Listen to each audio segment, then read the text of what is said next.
Oh, man alive. Cool. You are a what exactly? Mr. Rudolph van Schoor, you're a coach of some kind, but I heard the words tossed around high performance and a few other sort of maybe cliched terms. I don't know. I think the most important thing that you need to know about me is that I'm a Blue Bull supporter. It's crucial. Oh dear. Sorry I know. everyone. No, unapologetic. I'm a Sharks guy, and I live in the Western Cape, so I get it. We're the same animal, just different color. No, so I moved to Cape Town in 2012. And when I moved to Cape Town, before that, I've worked for 6 years at the Steve Biko Academic Hospital, which is the teaching hospital of the University of Pretoria. Yes. I think one of 3 or 4 of them, but the biggest one and the flagship one as well. And I was in the accident emergency unit of the hospital, where I was head of the trauma counseling and trauma support services. Gosh. So my working with people started there in that accident and emergency unit. Fast forward 11 years later, now I'm in private practice here in Stellenberg. And my practice has 2 legs. One is coaching and one is counseling. Right. So you're talking like a clinical psychologist almost, or a little bit. Like there's a twinge. There's a twinge there. There's a twinge of it, probably because I'm studying further. I want to become a clinical psychologist, but I'm not one yet. I can pick this stuff up, man. I'm just going to pull it out, man. Just pull it out. Brilliant interviewer. Grow a pair. So in private practice, the counseling is still trauma. I still do a lot of trauma work, and then couples as well. A lot of couples counseling and coaching. And then the coaching part, I do business, executive, and life coaching. Fantastic. And then if you talk about coaching, within those 3 services, there's a lot of pain points and issues and challenges that clients face. So, that's basically what I do in a nutshell. Nice. I've always had I'm always very cautious around coaches. And the old thing of I can read your mind. Is that no, not at all. No, it's much worse than that. But I've okay. Where's the non-alcoholic beer here? Yeah, the little Devil's Peak there. Shout out to Devil's Peak, eh? So I've done. We were talking about earlier, with like my previous career and whatever else was sound and events and that kind of thing. So I've done a lot of these things with these sort of speakers that come and talk and whatever else. And you get guys that are legit, and then you get guys that are effectively snake oil salesmen. Yes. You know? Yes. And I think I've seen too many of them. Or you get this 21-year-old, you know, and he's like, I'm a life coach. Exactly. And I'm like, have you started shaving yet, pal? You know, like... Have you actually experienced life?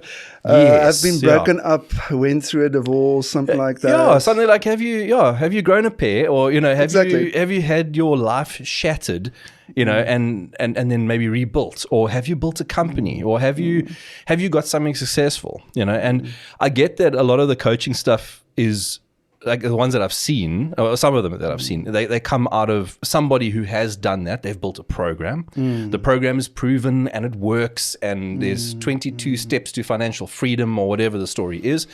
And it's a lot of accountability, and programs, nothing necessarily negative about them. They do work. But I like an older person, if you're going to go to them and be like, hey, I need to be coached. And a lot of what I do here is being coached.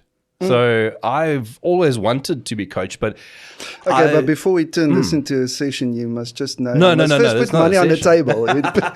Oh yeah, you got to make that if bank. you want to turn this a coaching session, first money on the table. No, just putting your leg. So what I did is, and I look at it, I'm all over the show.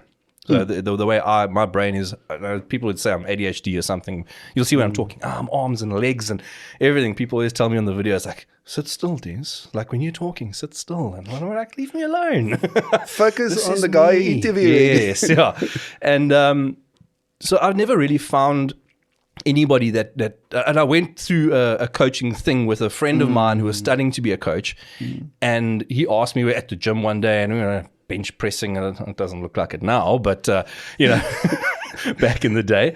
And he said to me, hey, dude, I'm doing my practical. Would you be keen for like a 9 or 12 week sessions, blah, blah, blah, all on the house and that kind of thing. Yeah, that's how it goes when you start out. Yeah. And I remember watching him walk around the gym with a bunch of people that should have technically liked him and been mates with him, and they were all turning him down. And I was going to turn him down because I was like, bro, you're young, you haven't done much yet. How can you coach someone? I thought, let me do it. So I said, no, you know what? I'll do it. And it was a great experience. It was an interesting experience in terms of, and I look at it and I say, maybe it's more, it was a course, and he did personalize it himself, and he made it his own, and all credit to him. You know, he did this whole thing. And the thing that I look back at, like now, and I go, a lot of it is just accountability and mindset. Like, it's getting your head in the right space. What are you trying to target or do or become or be, or what's the goal? And then it's a weekly or a monthly, you know, kind of a feedback session and hey, you said you were going to see 25 clients this week. Did you? Did you actually do that? Yeah. Well, you know, I got and there's 1,000 busy. excuses and all of that. Yeah, it's an interesting thing. I mean, in a nutshell, what is the coaching actually about?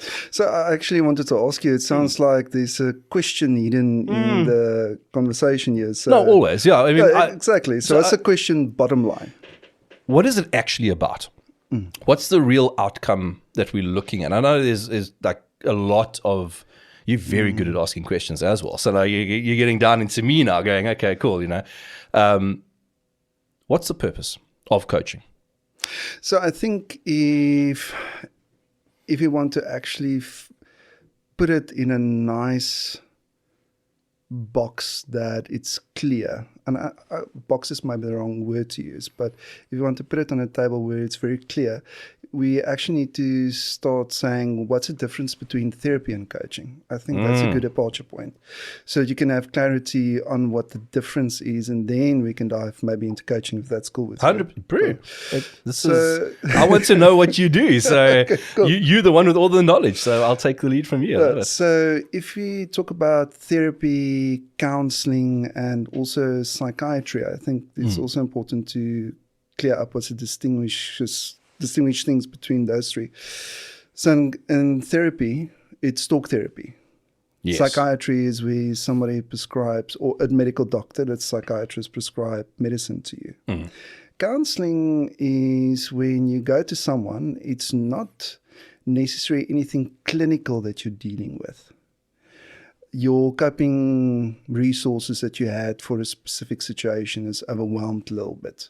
And what the counselor does is help you find yourself, deal with some of the emotions, and also deal a little bit with your coping skills and help you find that again. Now, if you want to put those three disciplines into one box, one could say, and obviously this is oversimplified. Yes. And probably some of we deal in umbrella statements. Exactly. You know? And probably some of the therapists and psychiatrists will go and nail and say, Rudolph, no, it's actually like this and that, if you want to go into more detail, but oversimplified. So in therapy, the departure point is the past. Something or a couple of painful things has happened. And it's about the healing of emotions. And you're dealing with a known history. Okay? In coaching, the departure point is the present. Okay. It's about figuring out, where do you want to go? How does that destination look like? And then it's about the roadmap, the tools, the skills to get there in the end. And underneath that is also personal growth. In coaching, you can never get away from personal growth. So it's a very creative process, and it's, like I've said, about excellence, doing, performance. So that's the clear distinction between therapy and coaching. Now, if you delve into coaching and talk about personal growth first, usually it's about you becoming bigger than your challenge. Okay. Before you try to remove the challenge. So, for example, I'm working on my eating right habits. I don't know if you're working on getting bigger. Yeah, smaller. Not with Devil Speak, but thank you, Devil Speak, for helping me to invest in a lot size. less calories in this than there is in other beer. Still, but the point being, this is for me, example, I'm on the eating right, bandwagon, health, all of that. So if we talk about destination, if I close my eyes, I want to weigh a certain amount in 6 months' time, looking good in my business clothes. Tongue in cheek now, if I walk on Clifton Beach without a t-shirt, I can do that. And the people around me is not going to be scared, about the blubber that's coming behind me. When you said business clothes, I was like in my mind going, mankini. No, Borat. Yeah, no, I think I'm too old to pull off a Borat. So. But the point being, this is to be overall healthy and have lots of energy for my sport as well. That's a destination. The personal growth that I need to do is to develop my relationship with sugar and change that. I don't have issues with alcohol or bread or something like that. I don't get carb dreams if I eat right. But if you put a slab of chocolates on the table, 10 seconds flat, it's gone. So in terms of my mindset, I need to work on that discipline regarding sugar. So that's the personal growth part that I need to work on daily, is that mindset growth regarding sugar. Then come all the other stuff about tools and skills, like getting the right diet, right exercise program, accountability for yourself through a exercise coach or whatever. So yeah, that's in a nutshell a short description of how coaching in that sense would apply to me if you look at the quick statement that I made. So coaching in essence is a very young discipline in South Africa.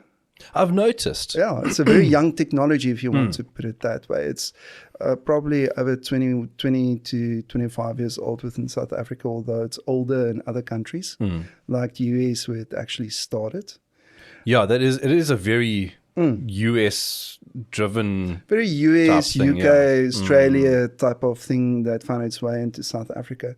And if you look at coaching itself and you want to unpack the roots of where it comes from sports psychology, it comes from adult learning, it comes also from organizational development that you would find in organizational psychology or industrial psychology. So I can list now a bunch of other roots where it comes from, but in essence, that's sort of the main streams. So coaching as a discipline actually do have a good, solid scientific base where it comes from. But the problem with coaching is worldwide, it's not as regulated statutorily. It was that the right English that I used? Statutorily. Yeah, there's lots of R's. Lots of R's in there. But it's not like you go and study to become an engineer, and after 2 years of articles as an engineer, you get an engineering license. Or the same with accounting, or the same with a medical doctor, where you have to write the board exam at the Health Professionals Council, and there's regulation. And if you do something unethical, you can lose your license, and then you can't practice. So although there's the International Coaching Federation, and in South Africa is the Coaches and Mentors of South Africa, or COMENSA, that's our governing body in South Africa, it's still very much a something that you belong to voluntarily, and that you commit yourself to voluntarily. So they don't have the teeth. They don't have at least the in teeth. South Africa, they don't have the teeth to go, hey, hold on. No. You're coaching this person and you're coaching them wrong. Exactly. Yeah. So if you are looking for a quality coach, the question being, how do I find my way through all this snake oil salesmen? Then you're going to start looking at the qualifications. Where did they get that? So in South Africa, at the different business schools, at the different universities, there are certification courses that you can do. But if you really want to go and say, I want to get a diploma or a degree in coaching from an academic university, then the South African College of Applied Psychology, SACAP, they have a diploma program that you can do in coaching. Before that, they have 2 other courses as well, certificate courses. Coaching practitioner, advanced coaching practitioner, that's 6 months each one. Then you can do the diploma. Then from there, you can go and do a master's or an MPhil at the business school of the University of Stellenbosch. And then after that, if you still feel you're academically crazy, like my one friend, he's busy with his doctorate in coaching at the University of Stellenbosch. So what I found was in the industry, if you do follow a solid academic route like that, you immediately stand out. That's one thing. Right. The second thing that especially companies, if they contract, like my coaching services, executive coaching for corporate, the big thing that they also ask is, what's your experience? Yeah. And what's interesting to me is the experience in terms of the outcome that you deliver and for whom you've delivered it is more important to companies than your degrees and qualifications necessarily. Yes. But that's the show me the money. Exactly. It's like, hey, I'm a salesman. Okay, prove it. Oh, I sold a bajillion things. Okay, there you go. You're a salesman. You know, it's like, I didn't go to school to be a sales guy, but I sell, you know. Exactly. But slowly but surely, as coaching is becoming more prevalent in South Africa in terms of its usage by C-suite executives and even small business owners in business coaching, they are also starting to ask about your qualifications or at least some form of experiential learning within the industry. So, I think I've said a bunch of stuff. Lekker. Gave you a long-winded answer. No, I think it's a good, like I said in the beginning, I always sit and wonder about coaches, and you don't necessarily know, because I've been onto different coaching sites and whatever else, and it's a lot of sales.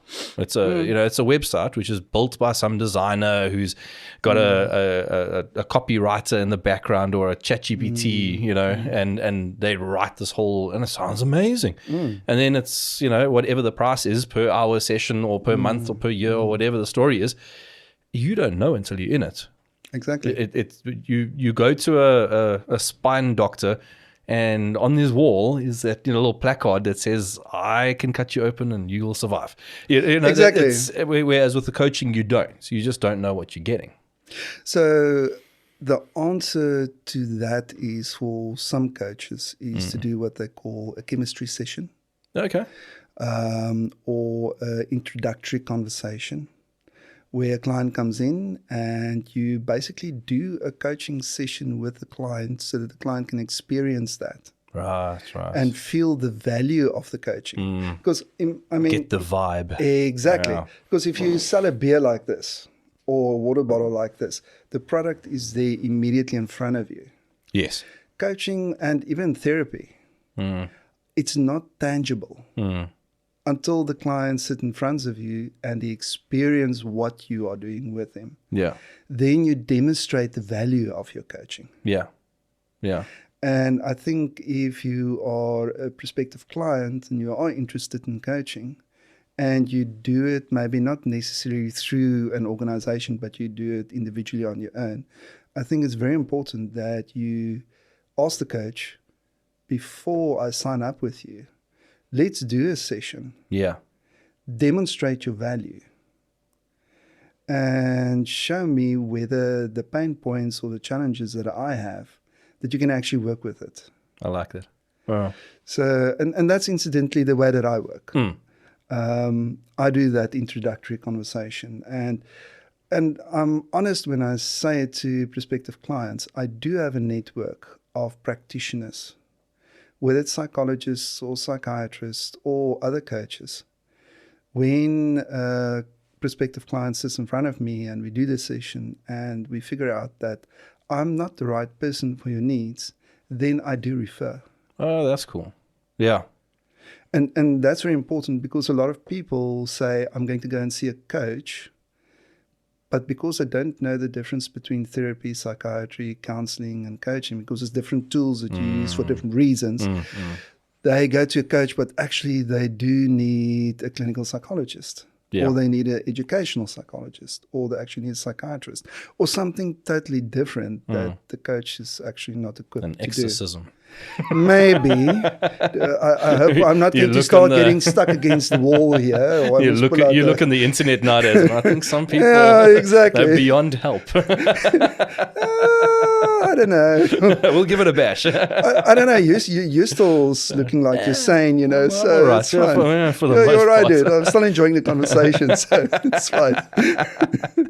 So you mentioned earlier mindset, and coming into this, I think this is where I kind of wanted to discuss and drill down a little bit and be able to look and go, cool, mindset. And as a career sales guy, so I've worked in, big companies and with big companies, and you when I was wet behind the ears, I started and He was still a green one. when I was young, 21 years old, and I went to Joburg, the big city, and I think maybe I was 22, and I applied for a position at a franchise of Panasonic, and I was an AV guy, so I knew sound and TV screens and that kind of thing. This was the beginning of plasma screens and all of that. You're giving your age away. I am, yeah. No, it's. I looked the other day in Macro. Did you get a Facebook memory from Macro? Jeez, no. I walked into Macro, and they've got a 103-inch LCD screen,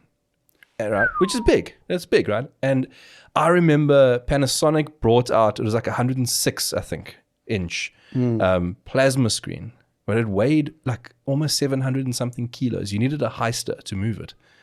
Now, the 103-inch sitting in Macro right now, you and me can lift it by ourselves. We can install it. Yeah. And I think if you've got the right bracket, you could put it onto drywall. It's so light. It's so light. Yeah. You're kidding me. Yeah. And I mean, we do, like in the company I work in now, we do IT. So we do big screens and whatnot. And we are hanging 50, 60-inch screens on drywall by myself. I don't need another person to be able to help lift it to put it on the thing anymore. It's weird. Sure. Now I'm learning something new today. That's amazing. They've gotten so light. Back in the day, we installed those Panasonics. You had to drill 6 holes through a double brick wall. There were 2 steel plates, one on each side, and then you bolted those plates and sandwiched the brick wall in between it. The bracket, with roll bolts, story. Well, with steel rod. Yeah, like 12 or 16 mil steel rod. And you graunched it on each end, and it squeezed the brick wall, and then you hung the TV on the brackets. and you hope the builders built a brick wall that can handle all the stresses. But anyway, you're busy telling me 22, yeah. So I'm digressing. 22, I mean, sales, well, at least I knew I was a salesman. I'd never worked in sales. Yes. And so I looked for this job, and great. The salary was amazing, 8,000 Rand a month. Like I'm just going to be styling at this job, buy a tie and a shirt and walk in. Being all fresh, fronting the whole story. Yeah, the whole lot. I had hair back then, so I had a hairstyle. Hey. Don't insult. No. I mean, you can see. And I sat down in this interview, and the first question the guy asked me is, have you ever done cold calling? Yeah, bro, sure. I had no clue what I was talking about.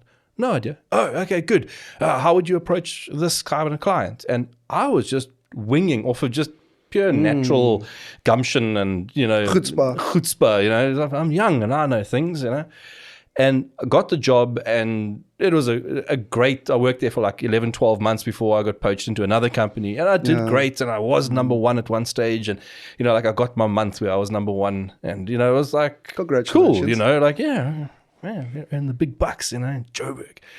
But mindset there, we had meetings every single morning, and the boss was like, make sure that you are dressed right. Tie, shoes are polished, socks are pulled up, black socks. It was always, the amount of guys that got sent home because they were wearing white socks. And it was like, go get black socks. And I could send them home, Sure. And then it was like, right, mindset. This is where we're going. And they would hype you up to the point, and then you go do your 100 phone calls. Then you go see your 3 prospective clients. And then you come back to the office and you do 3 quotes from what you saw on your clients. And then every day, rinse and repeat, rinse and repeat. But I saw people that did really well. I saw people that did really badly. And then the boss was good at motivating and that kind of thing. And he would repair the broken salesman, or sales ladies. And I remember watching one lady, she was the worst in the whole company, could not sell, and he took her and they just worked and worked and worked, and they did the thing where they got her head right. And when her head came right, the sales came. So what was the repairing process that you observed? It was a lot step by step. Like no, I don't know. I never went through it, thankfully. but just from your observation. I think it was, they went back to basics. So the basics in that environment. So this was an office of 37 salespeople. It was, and it's 100 phone calls a day, 3 meetings a day, 3 quotes a day. That's what you do. And then all you're aiming to do is get your close rate right. So it's those 100 phone calls should net you the 3 appointments. Yeah, it's a numbers game. Yeah, it's a numbers game. And all you're doing is just working your way down to the pay dirt, And so I think it definitely started off there on just talking, being able to phone people, because that's a tough one for a lot of people, apparently, picking the phone up. Talking to a stranger. Yeah, experiencing the rejection. Experiencing the perceived rejection. The perceived rejection. And the guys that did well, and like myself, I like the rejection. It's so what made you unique that you like the rejection? No, I don't know. I don't know if I am. No, I know I am unique, but not. I know you're unique. Not like, look at me. Oh, I'm so amazing. I'm unique. I'm like, okay, that's that weirdo Des. The other day I saw Jean de Villiers at a inter-school hockey event at Paulgym. So I walked up to him and invited him on the podcast. If not, why not? Why not? And I carry my podcast business cards with me wherever I go. You've got one of them. I gave them to you. That's how you got me. Yeah, that's how I got you. Bugger. Yeah. And, it's a thing of like, hey, you do this. I want to talk about it. Would you, I don't have that approach anxiety at all. It's the weirdest thing. I met a CEO of an up-and-coming company out this side of the world at also another school event that a friend of mine invited me to. There was wine, there's this, and Oak is chilling there with his staff, and they were bidding on paintings or wine, or I don't know what they were doing, some auction. And again, you walk up to the guy, hey, how's it, bro? I'm Des. This is what I do. And it's, I don't know, when we were talking the other day, and it became mindset, that mindset thing came up, I was like, how much of what I'm doing is mindset? How much of what other people are doing is mindset? If you walk into a situation and you go, I'm not going to get this right. You're going to walk out that situation not getting it right. Now you walk in going, I'm going to get this right. You might walk out not getting it right, but you're not going to be depressed, miserable, and, eating a triple stack pizza, 3 times a day because now, food makes me happy. So again, not trying to turn the tables on you, but just from what you've said now, how much of you approaching any random person, doesn't matter what their standing is or their status, how much of it would you say, I'm looking at the person and I'm making a decision versus to approach him or her versus I'm just being myself? That's a very good question. I think part of it is I'm making a decision to be myself.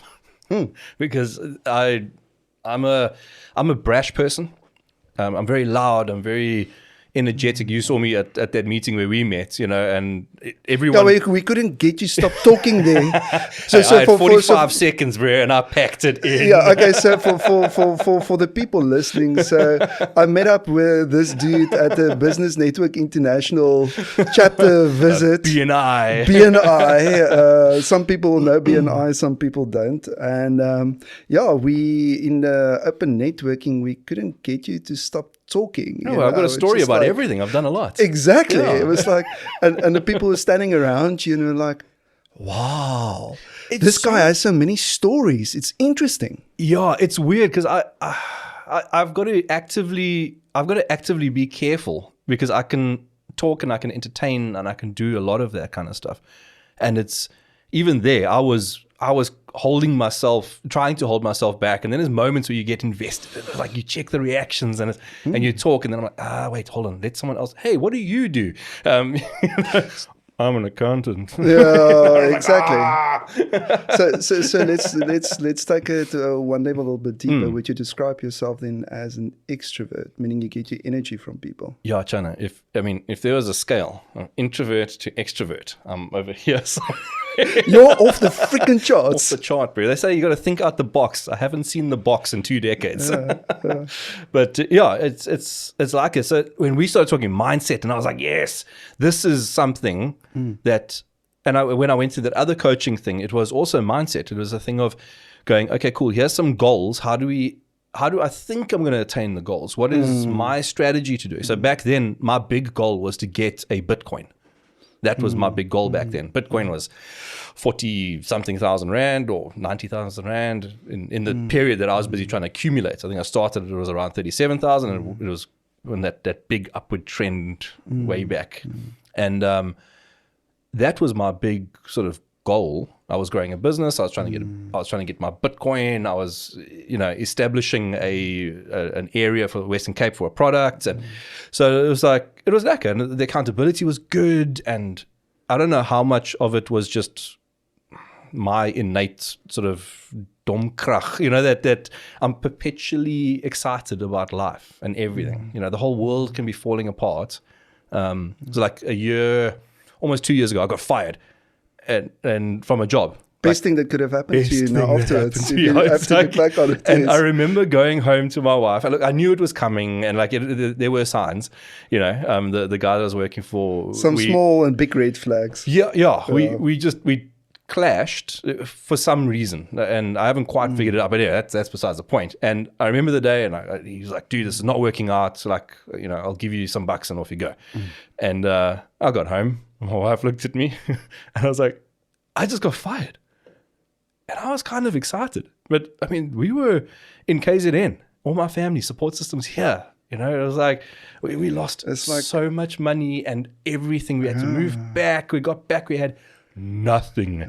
Moved in with my parents at 39. Really starting from scratch all over again. Yeah, and I have enjoyed every single moment of it. And there's cuck parts, but I've enjoyed it. I've really enjoyed it. So why doesn't everyone think like me? So I've asked you a couple of questions, not to slither around what you're asking me, but here's a point of the questions that I've asked you, and I'm let me put this on the table. People talk about mindset or think about mindset as it's simply just the way that I think. I need to develop the right framework for thinking, and I need to put in the right thoughts for the thinking. And whether it is ideas or thoughts that I'm adapting from somebody that's hyper successful, whether it's a sports person, entrepreneur, doesn't matter. I need to adapt that, and I need to adapt the habits that comes from that, and off you go. Or I need to learn a technique or something that I use in a high-stakes situation, like sales, or you're the CEO and you are driving this company with a new strategy, and you need to drive your team. Or dating. How many guys get undone by dating? Exactly. So let's not go into that, because the only, same thing, the only reason I have the goal that I have at the moment, and you're happy, is because I'm lucky, not because she's lucky. It's not because I have any game. No, dude. I agree. Yeah, I'm married far up. Exactly. My people girlfriend is way out of my league. Yeah, people look at me, look at my wife, and go, "How did you get that right?" So the point that I'm trying to make is these in general 2 ways that you can look at mindset. The one part, and I don't want to sound facetious, but it is in a certain sense superficial. Right.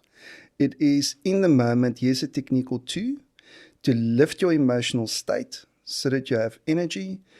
And in that moment, you change your focus. Because you focus on negativity the whole time, you're going to get negative and be negative. If you focus on something positive, you're going to be positive. If you focus on your goals to achieve those goals, then that's going to drive you. If you focus on all the anxiety of where it might go wrong, then that is the outcome that you're going to have. Your brain, if you go and look neurophysiologically at your brain and all the different parts of your brain, we're not going to go into a whole biology lesson. Just take the statement, what I am saying for a fact. There's enough clinical data for it. Your brain doesn't know the difference between what it perceives and what's actual.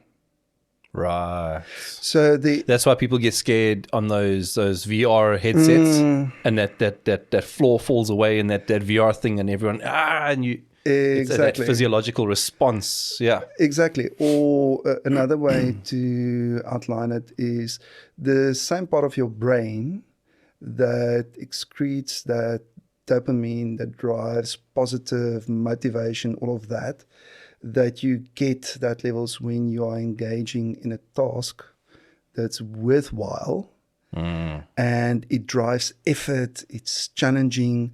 Because of the challenge, you are really maximizing your potential. It's like taking a rock and pressurizing it into a diamond, that kind of effort level. So it gives you that high. And then you achieve the goal, and it gives you that same kind of high. That part of the brain doesn't know any different between that process versus you're addicted to your screen or pornography or alcohol or sex or whatever.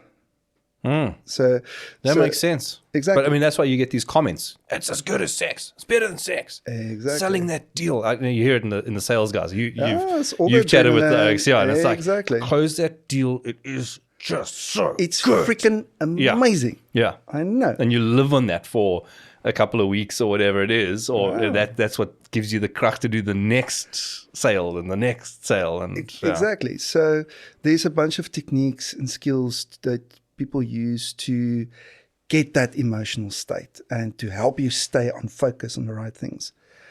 There's nothing wrong with it, but that is superficial. Actually, what you first need to focus on, which is the more difficult route, before you add tools and skills and models and techniques that you use to heighten your emotional state and to hype yourself up. Like you said now, your boss in a meeting would go like, come on guys, and do this stuff to lift the energy in the room. Before you even do that example where you gave, where you said, I'm just myself. I'm an extrovert. I'm walking up to anybody. I'm authentically myself. That's where it actually starts. Okay. But that's self-awareness, right? Mindset first starts with self. Here we Dude, can I give you a high five? Can I give you a high five? Actual mindset that's winning, that's sustainable. Yeah. And that's the point that I'm trying to get across. Yeah. There is a place where you start to build it, that it's sustainable. And then on top of that, you start adding tools and skills and techniques. Because if you have the tools and skills and techniques and you use it, but it's not grounded in self-awareness, it's like a ship that's just going with the waves on the sea. Yeah. Without a rudder. Yeah. But so this is interesting because I like reflective type thinking where I kind of look at myself, and I enjoy looking at the faults that I have and then going, okay, is this something I want to fix or not? And then I look at the positives and go, oh, is this something that's I mean, every mountain's got a shadow, but like I'll look at something and go, oh, can I hone this a little bit or whatever? And the self-awareness thing, now we're going to dive into all this nature, nurture and whatever, that kind of, that conversation. I don't want to, but we'll skirt it, yeah. But I look at it and I go, I know exactly who I am. There's no doubt in my mind as to who I am. There's one situation where I don't know how I'll behave, and one possible, and that's if my wife dies. I don't know exactly how I'm going to behave. Yeah, but that's the unknown. That's the unknown. For the rest, I can pretty much tell you how I'll respond to situations or whatever else. Either I've been in a situation before and have responded to it or whatever else. And I'm pretty spot on with that. I mean, someone pulls a gun out, I know what I do. I diffuse the situation. Exactly. I calm down. I talk to the guy. I had this a little while back, 2.5 years ago. Actually happened to me. My wife was with me. I had to diffuse. The guy told me he was going to kill her. Like you said, okay, my wife is a lovely lady, but she does fight, not flight. And so we got robbed in our car, and 4 guys on her side, 2 guys on my side, and she was beating the 4 guys, like fists and elbows, and like, no, this is my bag, my cell phone, you can get stuffed. So she's the Lyoto Machida in MMA, or Royce Gracie, and you're the wise Hindu guru that says, okay, let's go. In that situation, I was like, babe, let them take it. And to her credit, as soon as I said that, she stopped, let them take the bag. They took it, they won, they walked away. So I know how I respond in those situations. Same as sales. I know when someone gets aggressive with me, I'm very chilled, I'm very measured. I think through my responses. I know exactly who I am. And I don't know if there's like that platform. It sounds like I'm not just trying to toot my own horn here a little bit, but I wasn't always like that. Like, I had to grow into it. I wasn't always like, when I was a teenager, I didn't know who I was. And I look back at it now and I go, I didn't have the self-awareness of, okay, this is what I believe. You can't shake me on my beliefs. I believe South Africa is a great country. You're not going to shake me on it. I've looked at Australia. Yeah, it's nice. It's not South Africa. The same. Yeah, I've been to the Netherlands. Amazing. You can walk in the streets at night. For the most part, you can't do it. You can't really do it anymore here, but I still love South Africa. Do I want to leave? Nah. I'll build a business rather and make a change and mentor people and bring them up and train more sales guys, whatever the story is. But again, now what you're describing is you reverting back to being your true, authentic self. And you know what's crazy? If, like you said, not tooting my own horn, but in 11 years now working with people in private practice, and 6 years before that in a casualty unit, which is a very high stakes environment. It's about life and death. Yeah. It's amazing to me how many high performing leaders, entrepreneurs, think of any industry, when they come to somebody like me for coaching, they're not coming to me for give me a new business strategy. Yeah. Or give me a new idea. If you're truly a master of your craft as a leader within your industry, you're bursting with ideas. You're bursting with strategies. Yes, they might sometimes use me as a soundboard to just check the strategy or the idea. But the biggest thing that they use me for is to figure out who they are again, where they are right now in that moment. The amount of entrepreneurs and leaders that go like, I've achieved what now? Yeah. Or they've lost themselves in the process. Their self-worth is pinned to the business that they've built. Or you can look at any of the sports stars, to rugby or cricket or your wife or your kids or your car. Exactly. Yeah. So in terms of mindset, it always first starts off with, okay, who am I? It's crazy when I ask that question now, people go like, oh, I don't know when somebody last has asked me that. Sure. I'm a husband. No, that's your role towards your wife. I'm a father. And that's your role towards your child. I am an engineer. Sorry, that is your job. I'm anxious. No, that's a coping emotion. I'm perfectionist. No, that's a coping behavior. Only when they start talking about I'm an extrovert. I like meeting new people. I'm open. I'm open to new ideas and experiences. I'm kind. I have compassion for people that are hurting. I'm flexible. I can adapt to any situation. Then you are talking about who you really are. Yeah. So that's similar to, at least a lot of what you said there is similar to like StrengthsFinder, that Gallup thing. They kind of go down that whole thing. You've got it's like strategic and command and belief and futuristic and competition and there's other empathy and discipline and those kinds of things that you're starting. It kind of maps a little bit of what you are. Yes, it gets closer to that. So the reason why I'm saying is mindset words do where it's really transformational and it's deep, where I say it starts with knowing who you are. Like you've heard, I've said extrovert, like to meet new people. Extrovert is just a concept. Yeah. Until you look at the description of how you show up naturally like that. Like to meet new people. Yeah. Open. I'm open to new ideas and experiences. That's how you naturally show up in that situation. Wanneer die takkie die teer tref. Using some Afrikaans now, yeah. I love it, bro. Exactly. So that's crucial. Yeah. Because if you can figure out who you really are, you start hearing your own voice. When you start hearing your own voice, what happens is you become congruent. Oh, there's some big words. Every part of you. What congruence means is, do you remember in high school, the old standard 6, you had that geometry? Sure. No, I was homeschooled, so Okay, I cool. skipped some of the more complicated stuff. Doesn't matter. But in geometry, you have triangles. Yes. If you put 2 triangles on top of each other, Yes. and it's a perfect fit, it means the 2 triangles is congruent. Okay. So it aligns perfectly. So when you look at congruence as a concept, the psychologist that developed it is Carl Rogers. Okay. And he did a lot of work regarding identity. And what it boils down to is, if you feel you are something, like an extrovert, for example, you feel that's who you are inside.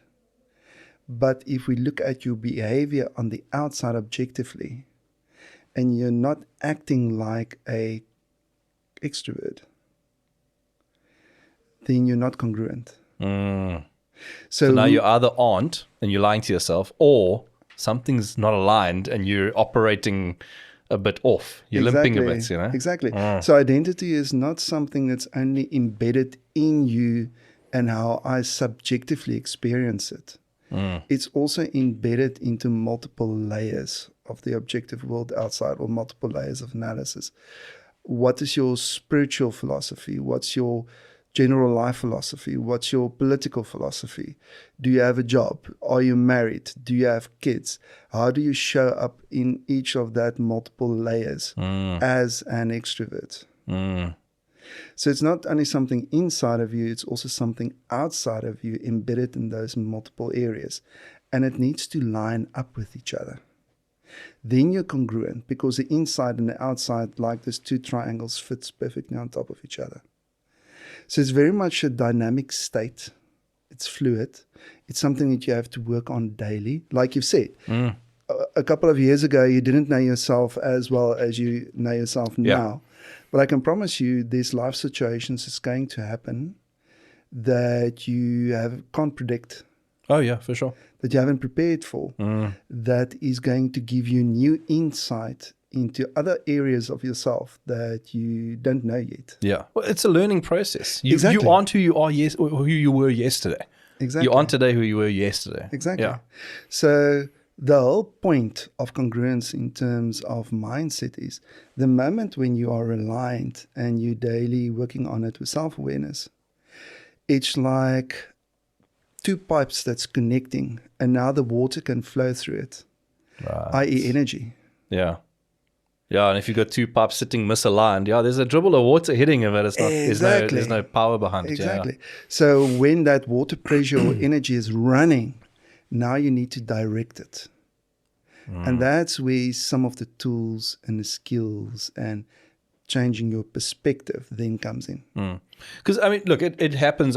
I normally float on this cloud of optimism. That's who you are. So it's very much who I am. And but every now and again I get knocked off my cloud. You know, it is what it is. Normally my wife is the one that she's very skilled at getting me straight back up to that level. Like she's like an empath of note. You know, and she understands how I work. She knows what motivates me. There's a lot. She gets you. She gets me, yeah. So when I'm down, like I have very short down periods, which is really nice. Like I had, I think after I got divorced years ago, and that knocked me hard. And you know, I did a bit of talk therapy afterwards, which was really cool. With what was like a chick that was doing her doctorate at Stellenbosch, so they have to do practical work and whatnot. So they've got a clinic there where you go, and they're not practicing, but they are, and they put a camera in the corner, and then they record your session, and then they go back to their prof or whatever else, and they sit and work it out, you know. So I did that whole thing, and that kind of pulled me out, which was quite interesting. But now people that don't have those coping mechanisms or don't have those people in their lives, you know, they'll end up in this spiral thought process, or you know, I'm useless. I lost my job. You know, I'm useless. I couldn't even just shut up and do my job. You know, they think I'm so, like, they did a pip on me. They did, you know, all this other nonsense, you know, and now I've lost my job, and how am I going to pay rent next month? And this is useless, and I'm useless, and I'm worthless, and my wife's going to leave me, and you know, my kid's going to hate me, and blah, blah, blah, blah, blah, blah, blah, blah. And now you are useless. You know, like how do you fix that thought process, or like, you know, how do you rip yourself out of that? So I think the first point to start, if you talk about resources, it's as simple as opening up your phone and go to YouTube. David Goggins. Who's going to carry the boats? Exactly. Who's going to carry the boats? Exactly. Or Andrew Huberman. Huberman's good. Or Jordan Peterson. Peterson's good. Yeah. All those kind of guys. When you and I were younger, you talk about 22.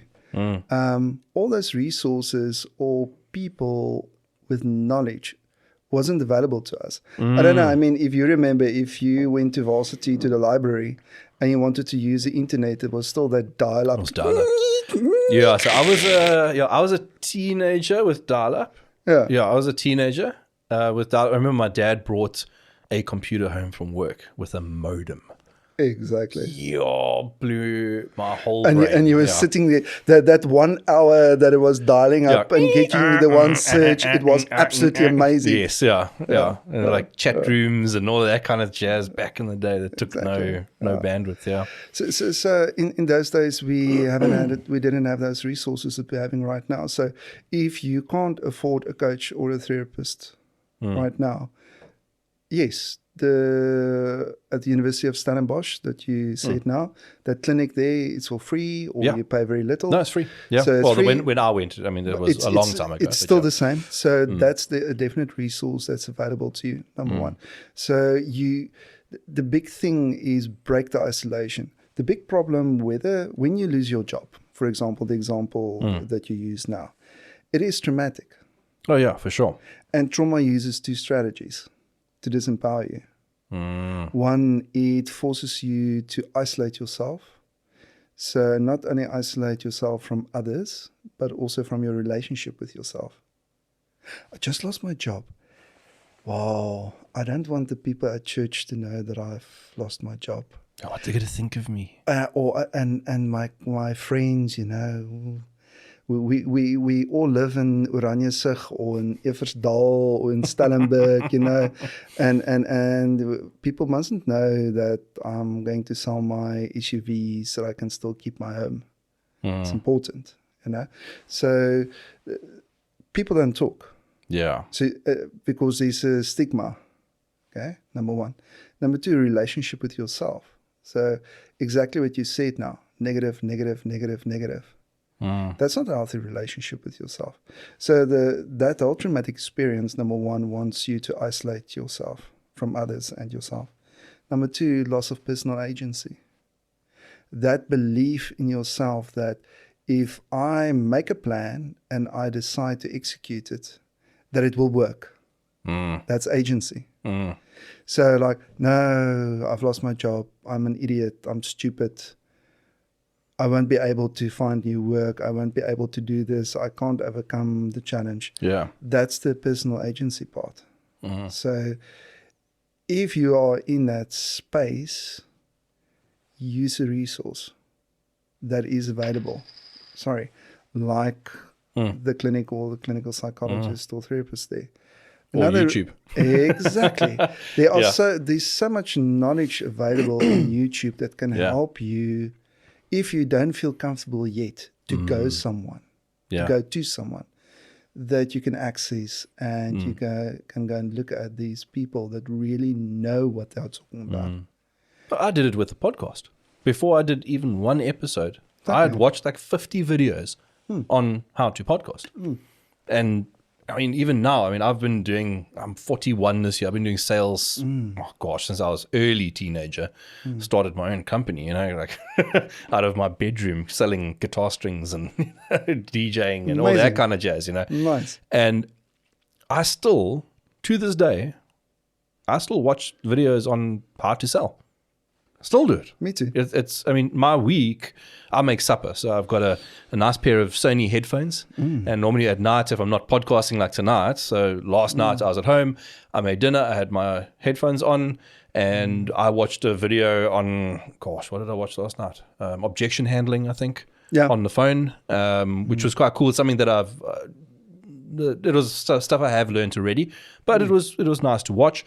And then, I watched another video of a guy that ate 6 kilos of burger and chips. But I mean, but it is like every night I'm watching something.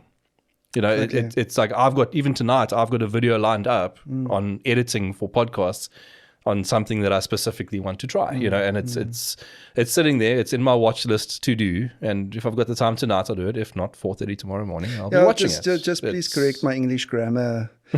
After the course that you've done, No. This is real and raw. but to get back to answering you, so yes, there's resources available. Yeah. Don't be afraid to use it. Okay. Let's park the resources to one side. So it's now just you. Where do I start in terms of, like you say, mindset? Yes. Okay. So the very place that you need to start off with is this. In this situation, it's going to sound very peculiar. But what can I be grateful for? Okay. Because Tony Robbins talks a lot about it, and it's very true. Neuroscience bears it out. Clinical literature and psychology also bears it out. It's very easy to be grateful when you're a billionaire. Yeah, I know. No, I'm with you. But he wasn't always one. He wasn't always. Yeah. That's what I like about those stories. Is exactly. Like, look at me. Yes, I have the Maserati. But look where I came from. But look where I came from. Yes. Exactly. Yeah. That whole concept of priming. What is priming? So. I know what priming is. Like on a lawnmower engine, on the carburetor back in the day, you'd have a little red primer bulb. And you squirt a little bit of petrol into the carb, and then you give it a yank, and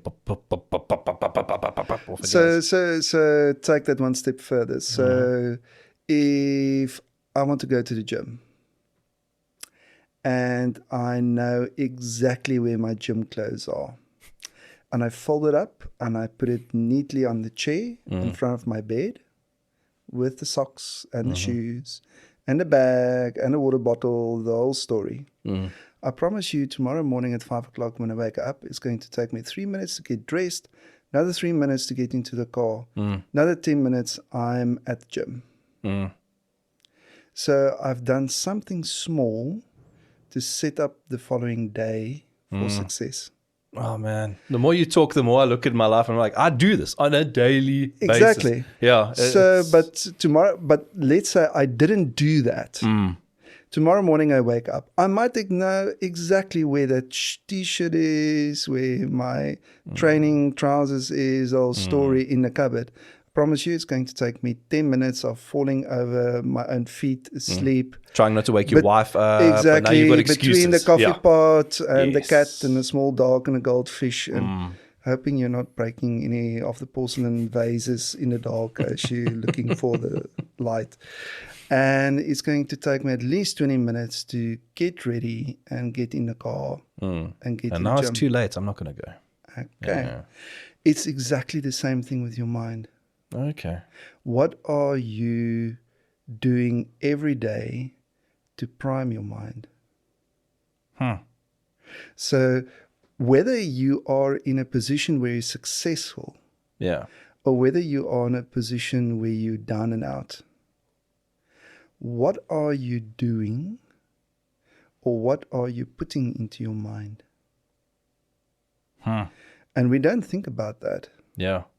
See, if you wake up in the morning and the first thing that you're opening up is Facebook or YouTube, but YouTube, the first thing that you go to is politics, and you're looking at CNN, Fox News, looking at the war in Gaza or in Lebanon that's happening now with Hezbollah.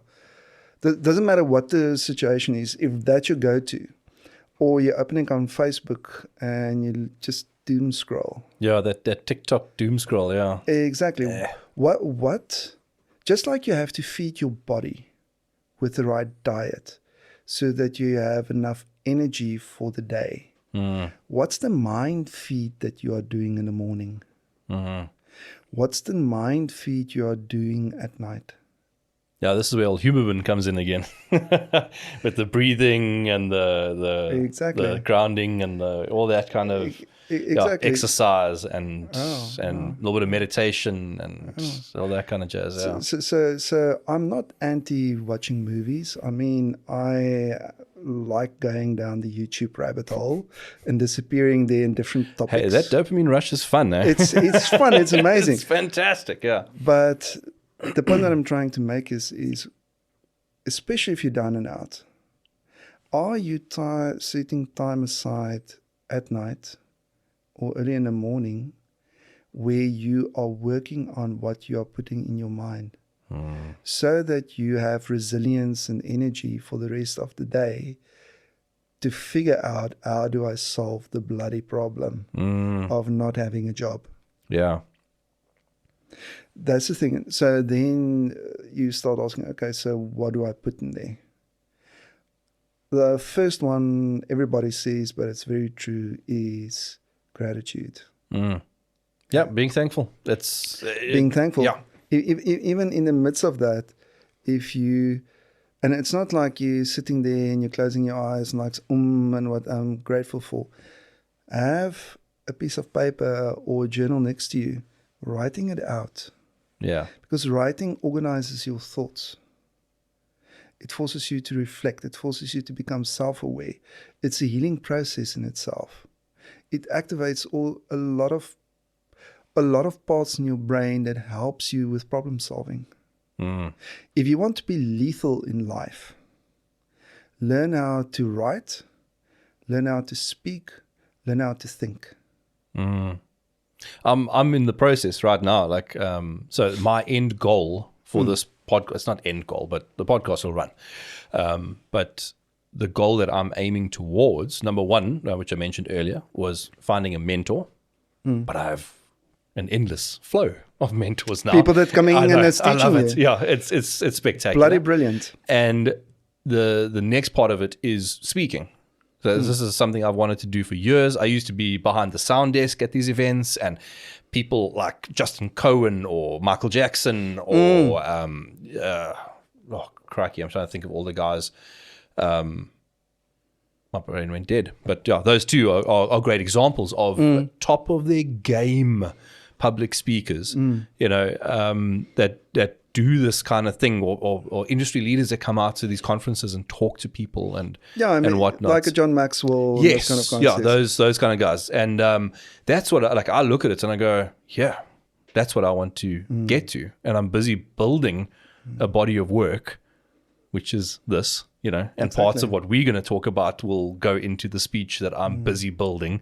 And I'm like trying to build 5 different speeches on different topics of stuff that I've learned here. I just want to ask 1% royalty. 1%, sure. 100%. Yeah. Right now, I'm like negative something on the money. It's fine. One day I'll get there. Will you give me money then? I believe in you. I have faith in you. 1% royalty.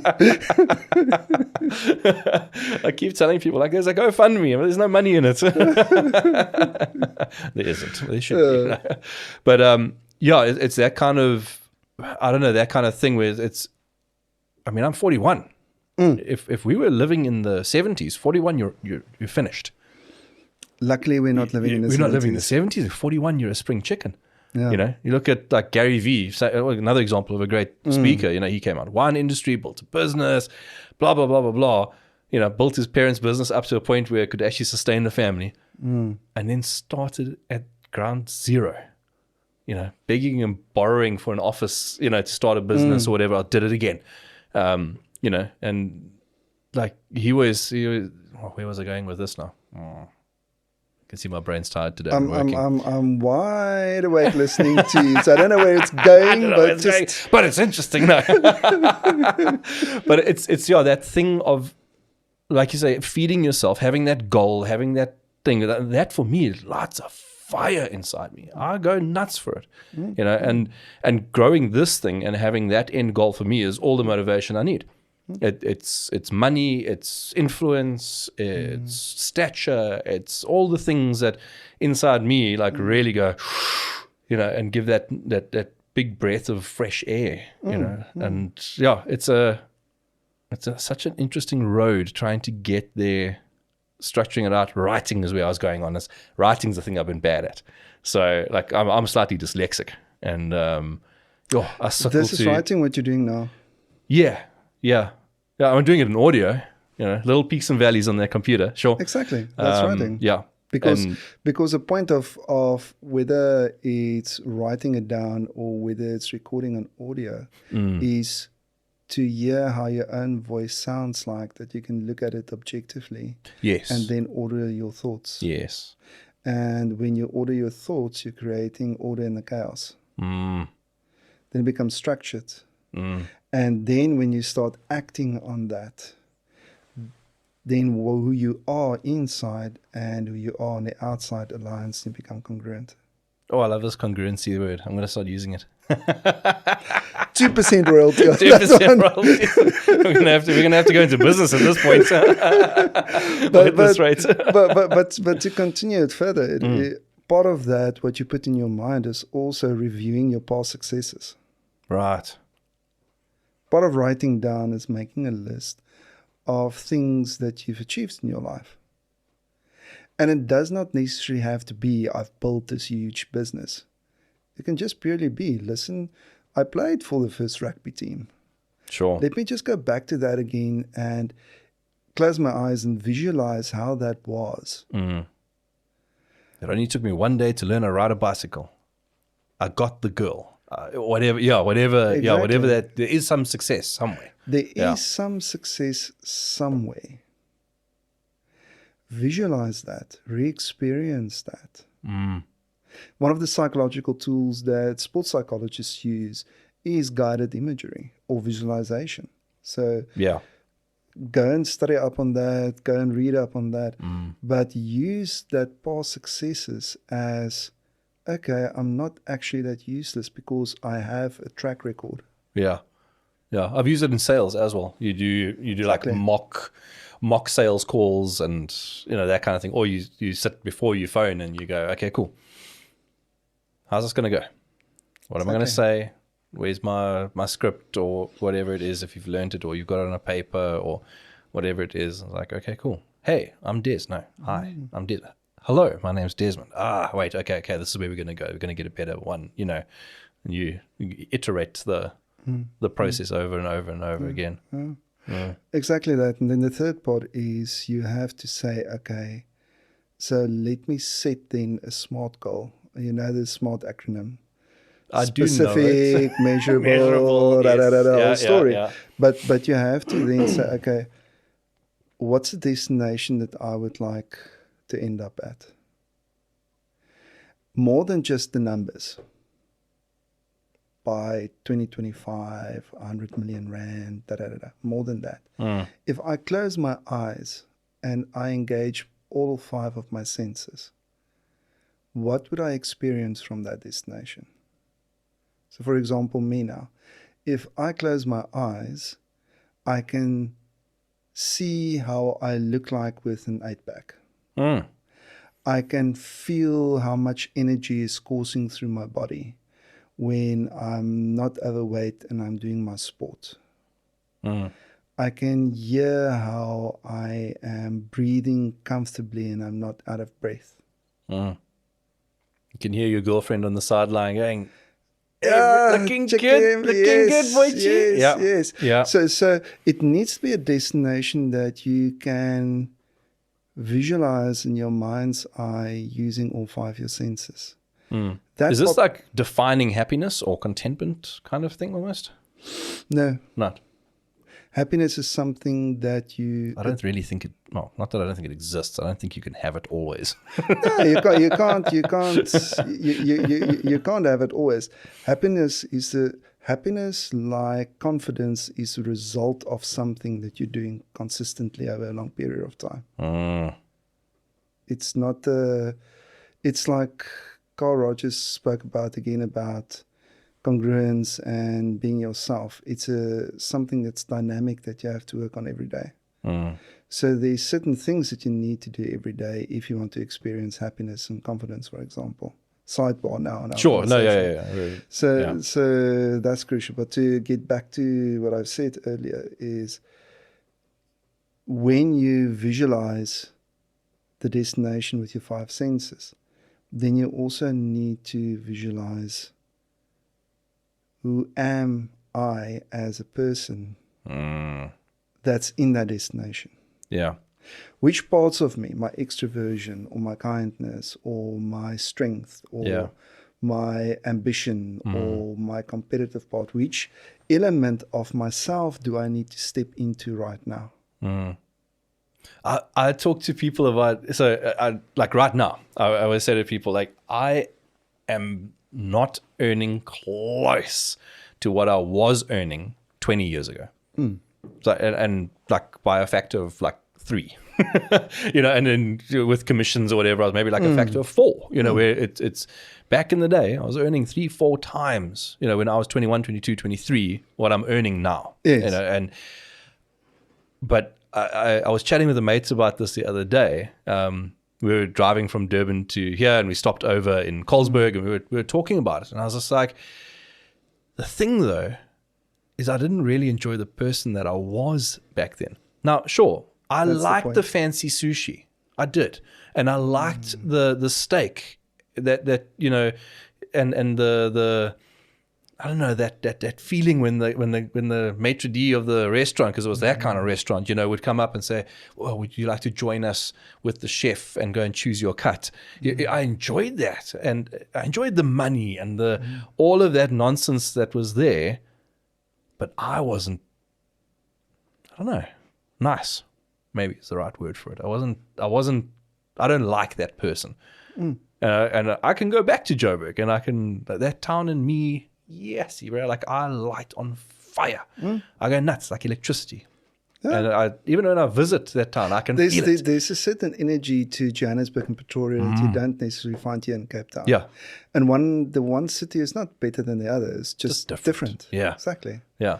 And I agree with you. I mean, after matric, I was in Pretoria for a long time. So there's a certain energy to the whole Pretoria, Centurion, Josie. Oh, there's a hustle there. It's that hustle and that grind, and that it's pumping. You're on the edge always. It's here. It's like, oh, bro, we're gonna do a business meeting. Oh, bro, I'm going surfing. Like some folks are like that. I mean, I've dealt with it. Or quotes.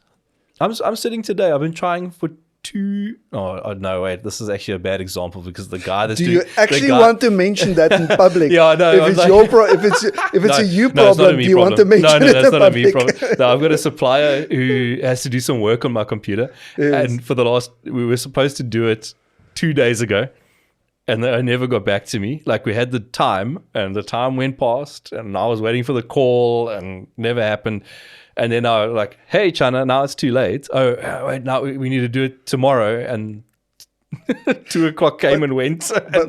But he's in Pretoria, so it was such a bad example. I know. It was like, if it was the other way around, it would have worked perfectly.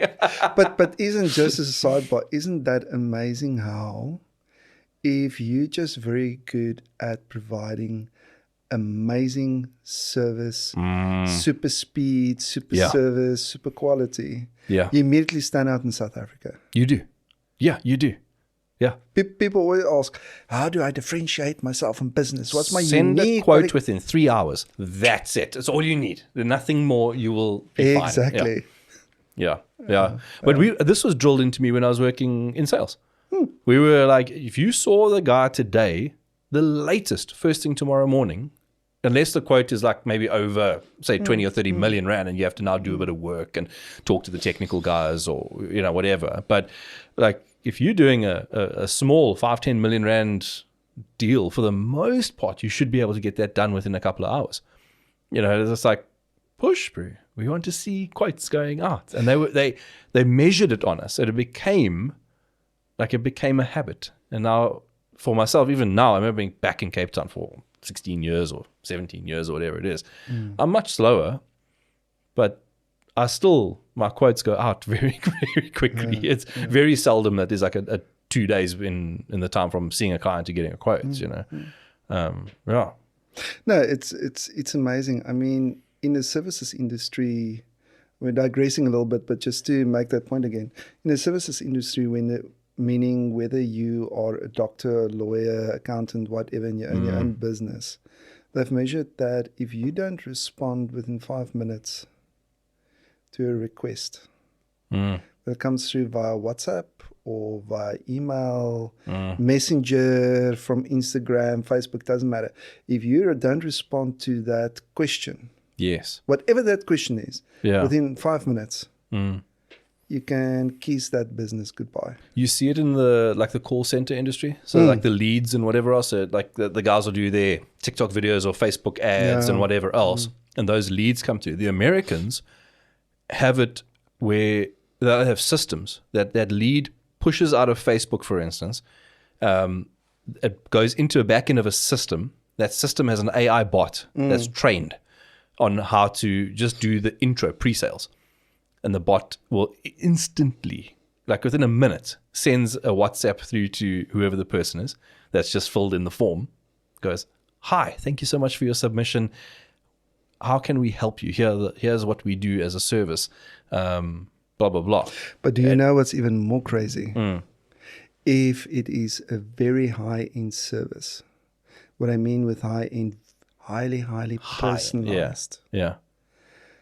Like a clinical psychologist or a doctor, for example. If it's a chatbot doing that first connect, people ignore it. Interesting. Because it's me, the person vulnerability issue that's connecting with the specialist. People want that personal connection. So I played with ChatGPT a while back. Ooh. I love it, right? So I played with ChatGPT. So I do a lot of my stuff with ChatGPT, and now that it talks to you, man alive, it's great, right? So I played with it, and I was building a GPT within ChatGPT, and I started training it to do pre-sales, and you can get it close. You can't get it long, but the first 3 or 4 messages, you can get away with it. It's just like collecting information or just the intro. Hey, how are you doing? Because it's pretty generic. If I get a new client that messages me, my response is relatively generic. True. Blah, blah, true. Blah. So you can do a lot of that, and then that can push through to you. Where if you're offline, the thing can say, "I'm terribly sorry. I'm going into a meeting right now.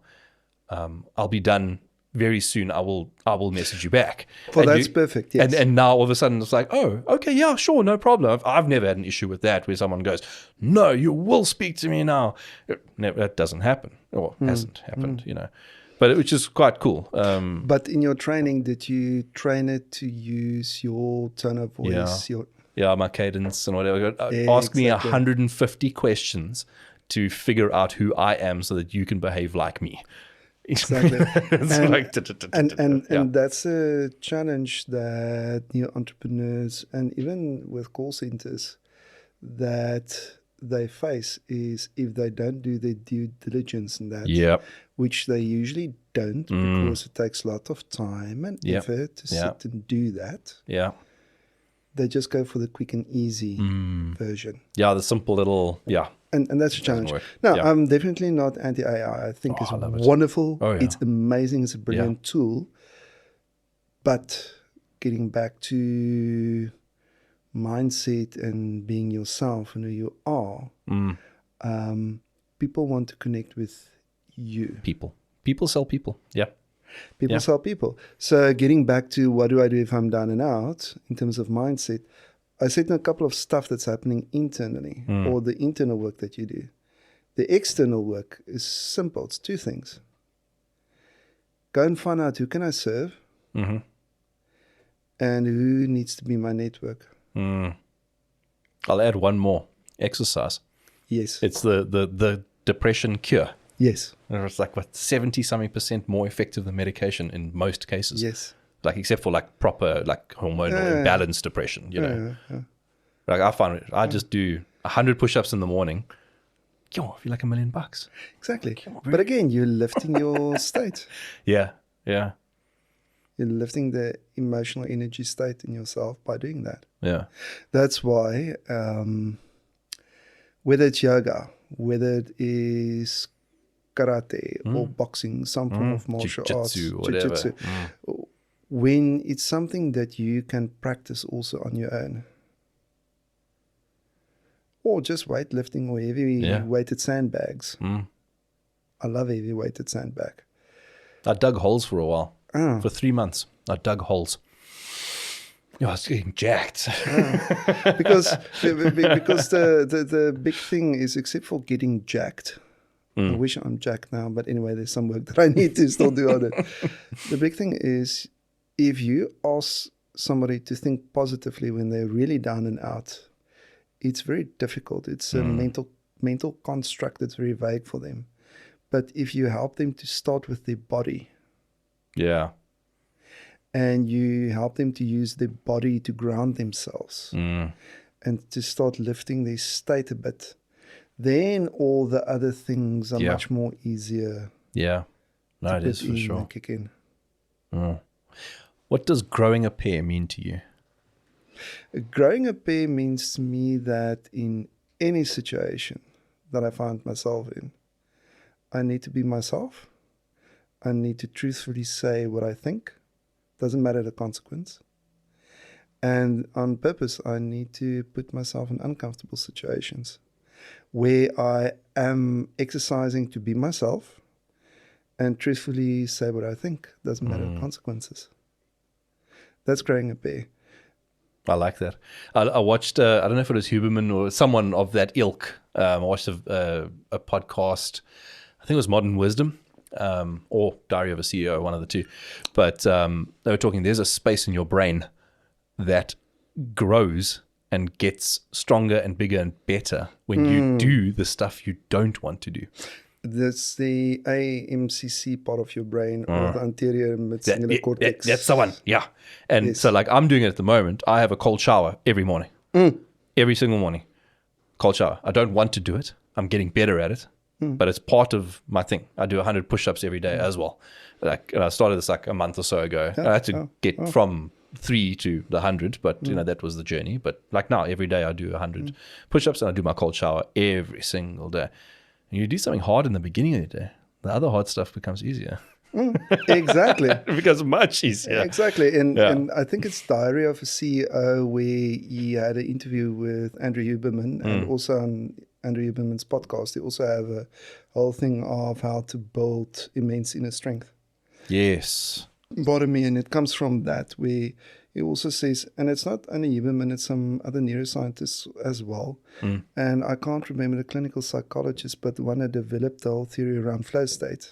Yes. They all talk about those two generic terms of microsucks and macrosucks. Yeah. You need to, if you wake up in the morning and you're really not in the mood to clean your shoes, clean your shoes. Embrace the suck. That is, it's a word. Yeah, it's a thing I've used, a phrase I've used for years. Find something. If you haven't done something hard today, go and find something. Wash the dishes, clean the toilet, like, you know, whatever it is. You've got to do something like uncomfortable every day, or something you don't want to do every single day. That's the everyday thing. Macrosuck. You need to put that long-term goals in place where you are doing things that's totally out of your comfort zone towards those long-term goals. Yeah, that's the That's cold the calling. Microsoft- That's the cold calling. The going. Yes. I've got a list of 37 hospitals.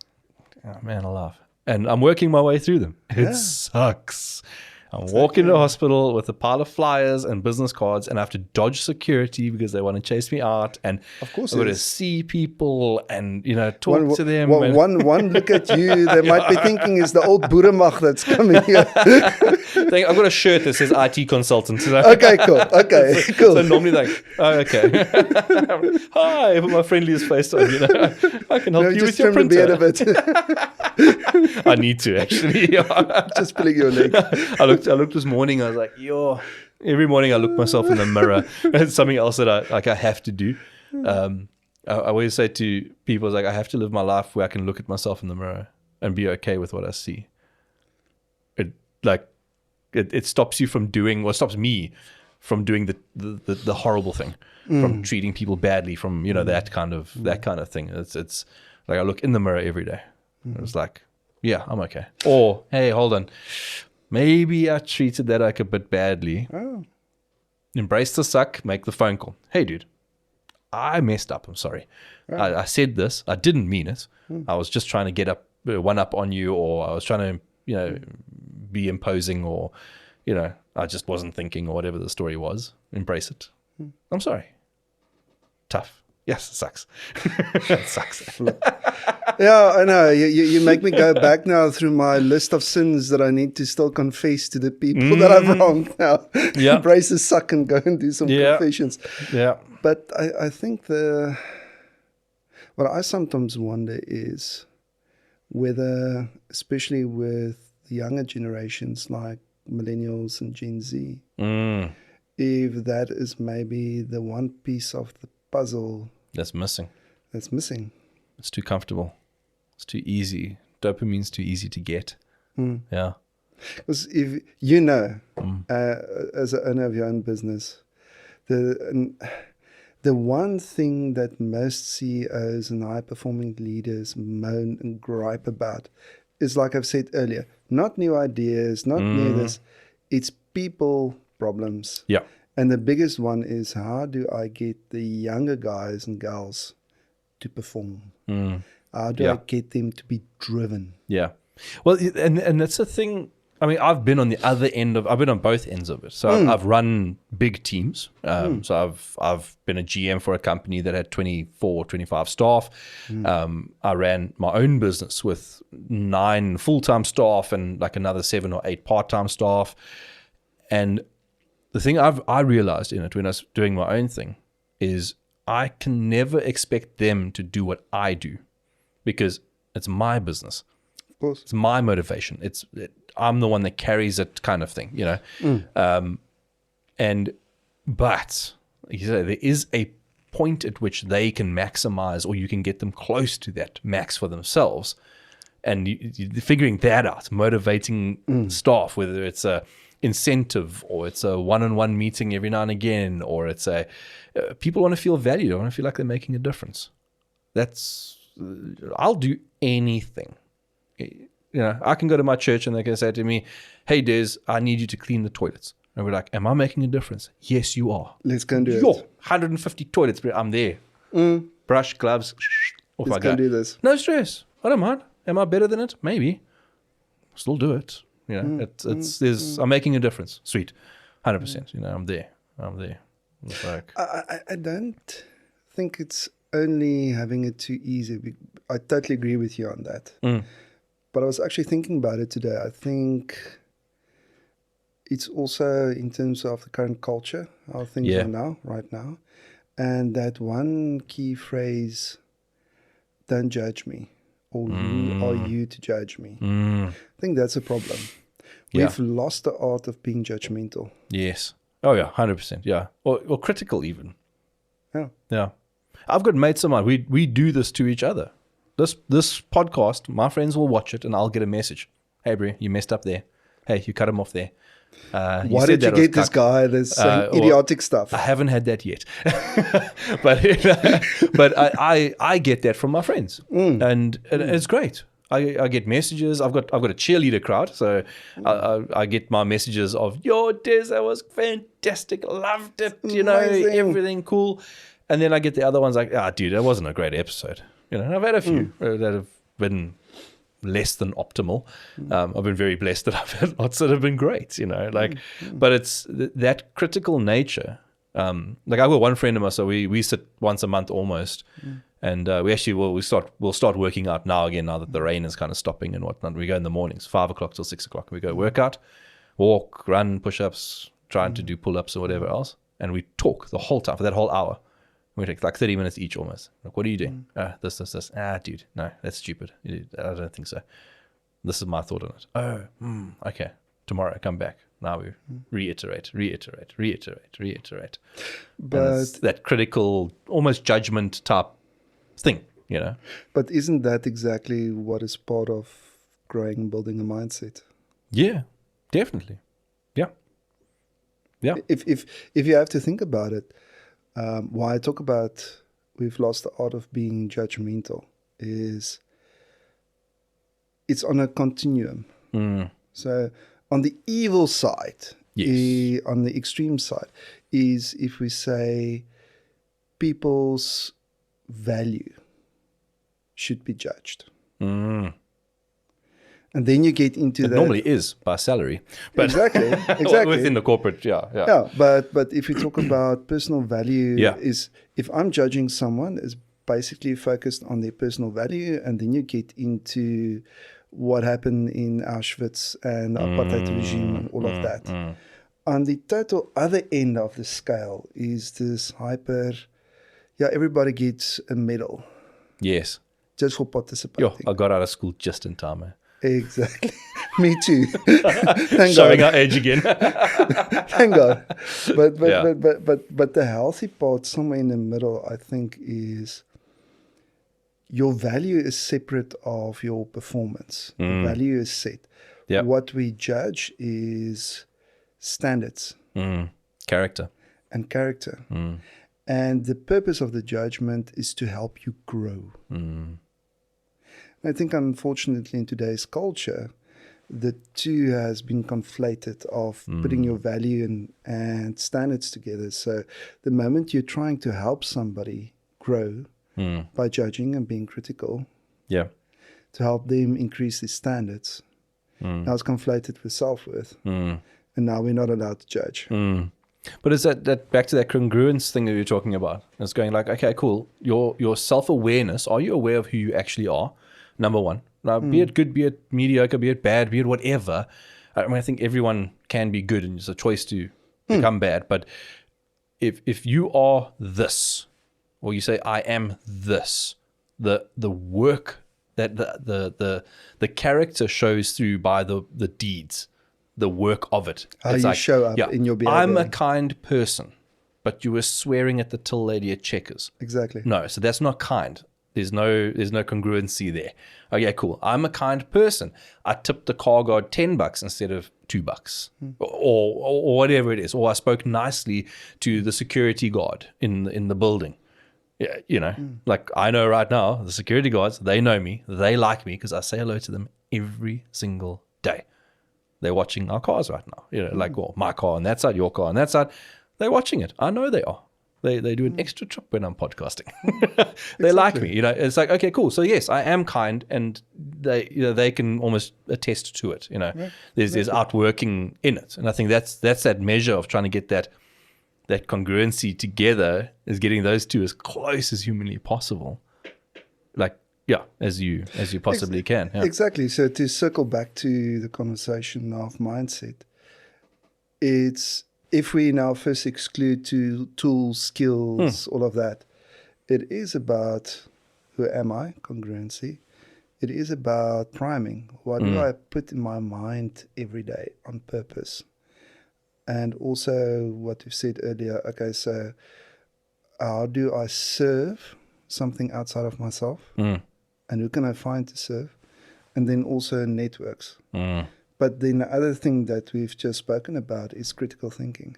Yes. If you want to actively build your mindset and your resilience, you need to really figure out that there's a big difference between what people want you to think and being trained at varsity to think for yourself instead of what to think. I say university, it can be college, it can be the school of life, it doesn't matter. YouTube, internet. But you really need to figure out for yourself, do I want to think for myself? Or do I just want to gobble up ideology and ideas like a sponge and be trained in what to think? Yeah. Well, you can see it. So critical thinking. Critical thinking, yeah. You can see it now where people are like, oh, this is the way the world must be. Or whatever it is. They're not being that way. So like right now, there's a couple of politicians in the United States that have been bust. There's videos that have come out during COVID, right? Instead of doing what they told people to do, shelter in place, right? They told them to do that. No, they were having parties with all their chommies, and maybe P. Diddy and a bunch of, baby oil or whatever they found there. But they were doing exactly the opposite to what they were telling everybody to do. But I mean, Boris Johnson in 10 Downing Street, when he was Prime Minister, he did exactly the same thing. It was also the same kind of scandal in the UK with that. Yeah, exactly the same thing. Alrighty, I think we're going to have to wrap this up because we're going to run out of space on my cell phone, I think. We'll do another one. We'll do another one for sure. Where can people find you? What's your business name? All that kind of nonsense? Okay. Business name is Coaching Cape Town. So you can just go on the web and look for coachingcapetown.co.za. And if you want to contact me directly, you'll see my WhatsApp number is there. Otherwise, my number is 066 54 66 375. Sounds like the old Nashua advertisement. Yeah, you've got a voice for radio. Exactly. So they used to say you've got a face for radio. I can't remember. So you can find me there, or you can come and visit our BNI chapter, Mountain View. On a Thursday morning. Yeah, as well. Yeah. Or the Stellenberg Therapy Center, which is on the grounds of the Stellenberg Dutch Reformed Church. Nice. You can also find me there. Fantastic. Rudolph, thank you so much. Listen, dude, it was a lot of fun. I really enjoyed this conversation. It was really fun. We'll do another one. We'll pick another topic at some point, and we'll do another, it's hour and 38 minutes. Goodness gracious. Thank you for the invite, and thank you, Devil Speak. Yeah, it's a nice beer, hey? You wouldn't think an alcohol-free beer. Nice beer. It's lekker. I enjoy it. This is all I drink now. Serious? Yeah. So if I go out to a braai, I knock 6 of these back, and I can drive home. But if I go and take anything else that's 4.5 or whatever, 5% alcohol, you smash 6 IPAs and you get in the road, traffic cop is going to pull you over, you're going to blow positive, and cheers, you're in Polsmore for the weekend. Exactly. So, and this is lekker. It's really amazing. Yeah. It's the first non-alcoholic beer that I'm actually drinking. So this is probably nice to me. This is probably one of the best ones, yeah. Is it, do you know Addinger? Yes, very good. And Bitburger. Bitburger is possibly one of, this one and Bitburger are like tie for me on non-alcoholic first place. Thank you. Lekker, appreciate it. Cool, man. Have a good one. Cheers, everyone. Bye.